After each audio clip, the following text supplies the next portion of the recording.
बिस्मिल्लाहिर्रहमानिर्रहीम। तो आज हम करेंगे ब्लड सीरम अमाइलेज डिटेक्शन। अस्सलाम वालेकुम टू ऑल ऑफ यू।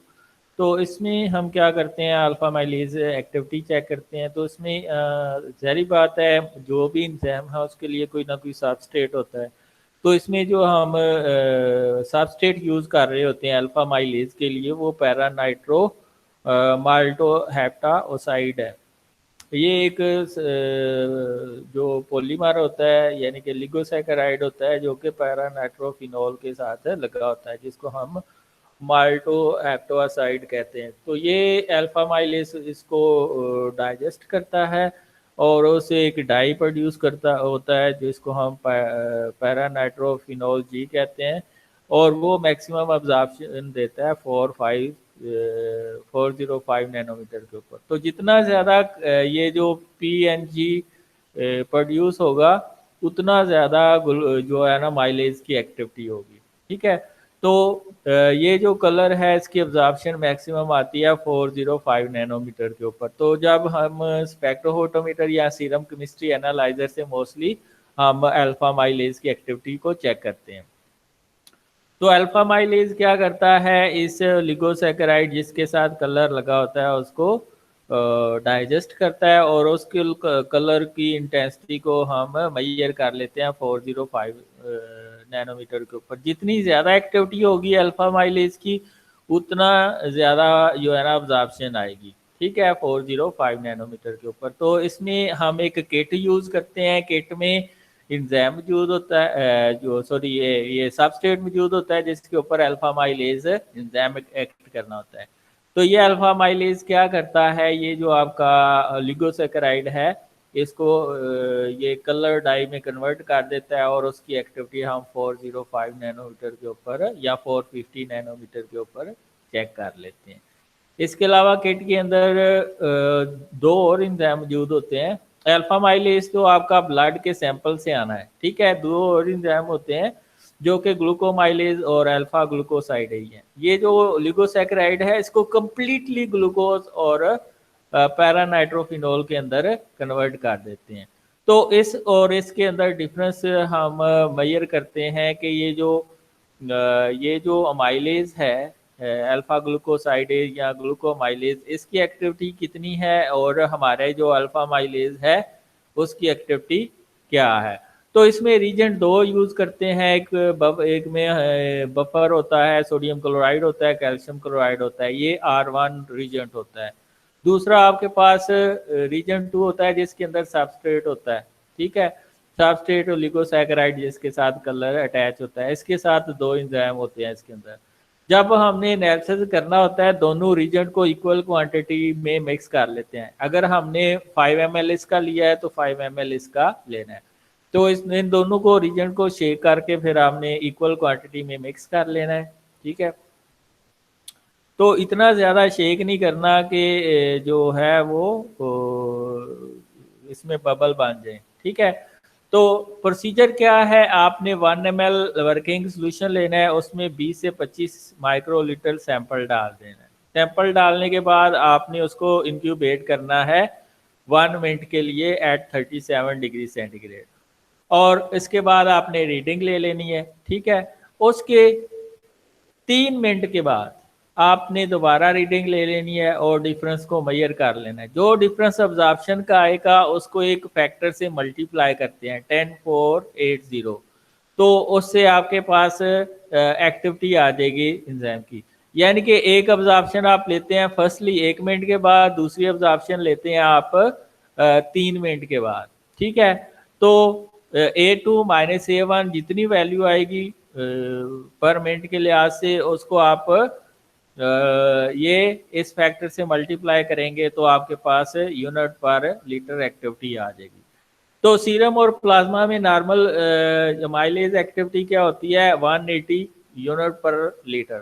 ठीक है, इसका मतलब है अगर ये आंसर आ रहा है, ब्लड से आपने जो सैंपल लिया हुआ है उसको 20 माइक्रोलीटर आपने वर्किंग रीजन में डाला हुआ है, तो अगर इससे वैल्यू कम आ रही है या इसके राउंड आ रही है तो ठीक है, आपके जो पैंक्रियाटिक माइलेज है वो सही प्रोड्यूस हो रहा है और सही वर्क कर रहा है।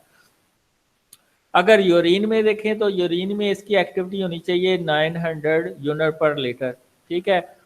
तो ये जो सीरम प्लाज्मा है इसमें इसका नॉर्मल लेवल क्या है, अप टू 180 यूनिट पर लीटर। अगर यूरिन का सैंपल लेते हैं उसमें 900 यूनिट पर लीटर। यूरिन का सैंपल आप सबसे पहले यूरिन लेते हैं और उसकी 20 से 25 माइक्रोलीटर रीजेंट के अंदर डाल के उसकी एक्टिविटी पहले 1 मिनट बाद चेक करते हैं, फिर 3 मिनट बाद चेक करते हैं, ठीक है। और इस तरह आपके पास वैल्यू आ जाती है। If your result show an abnormal level of amylase in your blood और urine, it may mean that you have a disorder of the pancreas और अदर मेडिकल कंडीशन। इसमें क्या होगा, आपकी जो हाई लेवल ऑफ माइलेज है इसमें क्या होता है कि अक्यूट पेंक्रियाटाइटिस, यानी कि आपका पेंक्रियाज है किसी इन्फेक्शन की वजह से स्वेल कर गया, या a sudden and severe inflammation of the pancreas.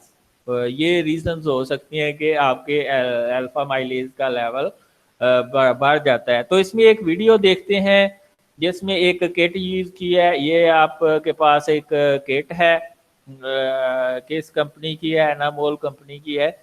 तो इसका हम अभी वर्किंग प्रिंसिपल देखेंगे तो इसमें रीजेंट होगा, ये रीजेंट है, ठीक है। वर्किंग रीजेंट है, इसको आपने 1 ml लेना है और इसको ट्यूब के अंदर डाल देना है। ट्यूब के अंदर डालने के बाद आपने उसमें 20 से 25 माइक्रोलीटर डाल देना है। क्या ये आपके पास माइक्रो पाइपेट हैं, ये 1 ml वाली है और ये 100 माइक्रोलीटर, 10 से 100 माइक्रोलीटर। इसके ऊपर जो टिप लगती हैं ये ब्लू टिप्स लगती हैं, इसके ऊपर जो टिप्स लगती हैं ये येलो लगती हैं। ये आपके पास ब्लू टिप्स हैं और ये येलो टेप्स हैं, ठीक है। ये आपके पास येलो टेप्स हैं। तो ये आपके पास टिश्यू फिल्टर पेपर है और ये टेस्ट ट्यूब है जिसके अंदर आप 1 ml रीजेंट डालेंगे और ये सीरम है जिस जो 20 से 25 माइक्रोलीटर आप डालेंगे, ठीक है। अब आप ये रीजेंट है, ये रेडी टू यूज़ है। इसमें आप मोस्टली 405 नैनोमीटर के ऊपर स्पेक्ट्रोफोटोमीटर। तो इसमें आपने देखें 1 ml लेना है आपने रीजेंट और 20 से 25 माइक्रोलीटर आपने प्लाज्मा या यूरिन का सैंपल लेना है, ठीक है।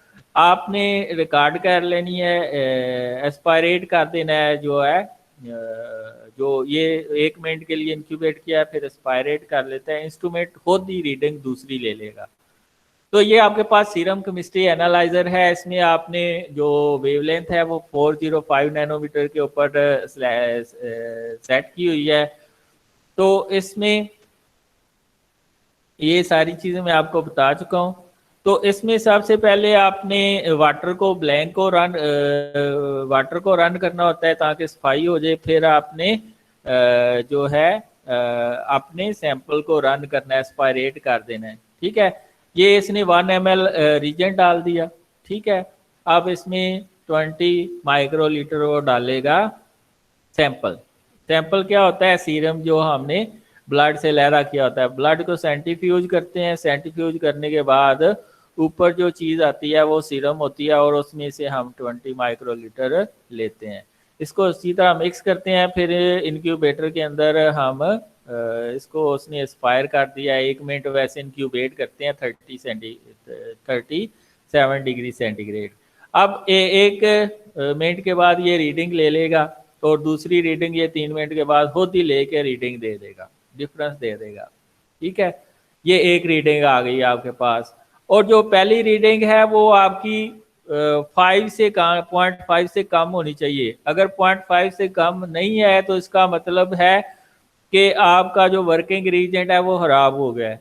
अगर आपकी 0.5 से ये रीडिंग कम है तो वो अभी सही काम कर रहा है। अगर वो ये ज़्यादा आ रही है तो वो सही काम नहीं कर रहा। अब ये आपके पास एक रीडिंग आई, अब वो दूसरी 3 मिनट के बाद खुद ही लेके तो वैल्यू दे देगा 74 यूनिट पर लीटर। इसका मतलब है आपका ये वाला सैंपल ठीक है, पेंक्रियाज सही काम कर रहा है और रीडिंग भी आपकी सही आ रही है। तो ये हम टेस्ट करते हैं वो जब हमने पेंक्रियाज की एक्टिविटी चेक करनी होती है या आपका जो सलाइवरी माइलेज है उसकी एक्टिविटी चेक करनी होती है।